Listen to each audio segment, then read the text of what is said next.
Hello বন্ধুরা, সবাই কেমন আছো? আশা করি সবাই ভালো আছো। তো ফাইনালি পৌঁছে গেলাম ভারতের রাজধানী দিল্লিতে।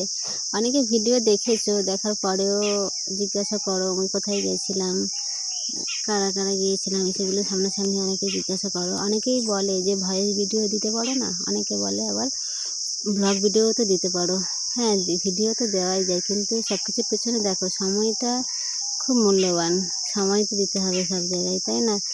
তো ভিডিও এডিট করা, তারপরে সময় দিয়ে ভিডিও করা, এগুলো অনেকটাই সময় দিতে হয়। তো এই সময়ের জন্য লং ভিডিও দেওয়া হয় না বা দিতে পারি না। তো দেখো, দিল্লিতে যাওয়ার সময় আমরা কতজন গিয়েছিলাম এর আগে ভিডিও দেখেছো। তো আমাদের এখান থেকে আমরা অনেক দাদা ভাই দিদি ভাই আমরা সবাই একসঙ্গেই গিয়েছিলাম। তো হাওড়ায় যাওয়ার জন্য বাসের লাইন ছিল, কিন্তু আমি বললাম যে বাসে যাব না, আমার মাথা ঘোরে, সেই জন্য আমরা সবাই মেট্রোতে যাব বলে সিদ্ধান্ত করলাম।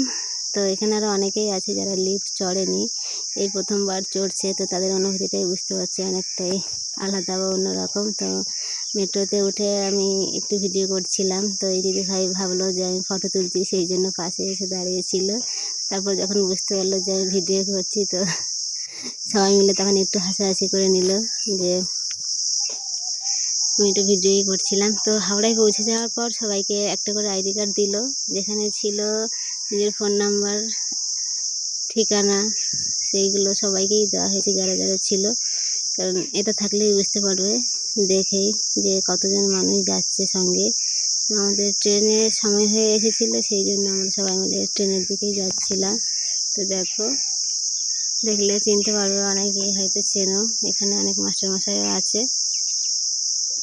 তো যখন হাওড়া থেকে ট্রেন আমাদের ছেড়ে দেয়, তো বাইরের দিকে আমি দেখছিলাম, খুব সুন্দর লাগছিল বাইরের প্রকৃতিটা। অনেক দিন পর বাইরে বেরিয়েছি, আমার তো বেশ মজা লাগছিল। আমি তো চারিদিক দেখে দেখেই শুধু যাচ্ছিলাম, আমি তো শুধু ভিডিও করতে করতে গেছি আর ভিডিও করতে করতে এসেছি। কারণ ওটাই ছিল আমার এখন উদ্দেশ্য। হাতে ফোন মানেই ফটো তোলা, ভিডিও করা, এইসব ছাড়া আর কি আছে। তো ট্রেনে সকালে পরের দিনে আমরা ট্রেন যখন থামে কিছু খাবার নিতে নিচে নেমেছিলাম। তারপরে বললাম যে চলো পুরো ট্রেনটাই আমরা ঘুরে দেখি, তা নাহলে তো বুঝতেই পারবো না, তাই না? তো আমরা সবাই মিলেই ঘুরে দেখছিলাম।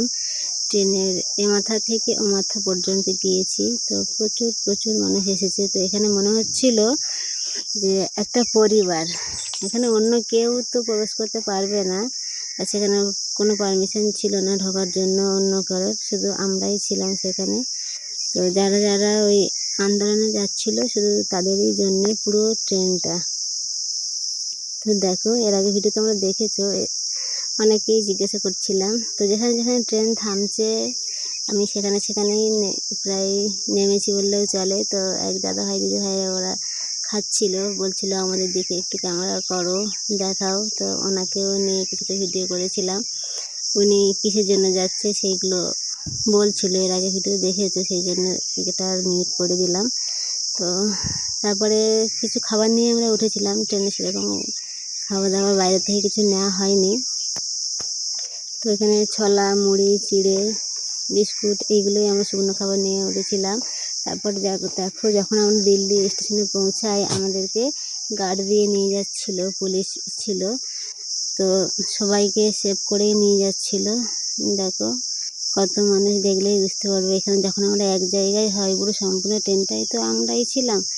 তো দেখো কত মানুষ এসেছে। তো সত্যি আমার তো বেশ ভালো লাগছিল, এখানে সবাই মিলে একসাথে। তো ভিডিও করতে করতেই যাচ্ছিলাম। দেখো বাসে উঠবো বলে আমরা সবাই দাঁড়িয়ে আছি, সবাইকে ভাগ ভাগ করে দিয়েছিল গ্রুপ করে। তো সেই জন্য রাস্তায় দাঁড়িয়েছিলাম। এবারে দেখো বাসে উঠে গেলাম। তো বাসটা অল্প দূরেই গিয়েছিল, সেই জন্য তেমন কিছু হয়নি আমার। তো ওখানে পৌঁছে যাওয়ার পর আমরা যে নবযুগ স্কুল, সেই স্কুলেই ছিলাম।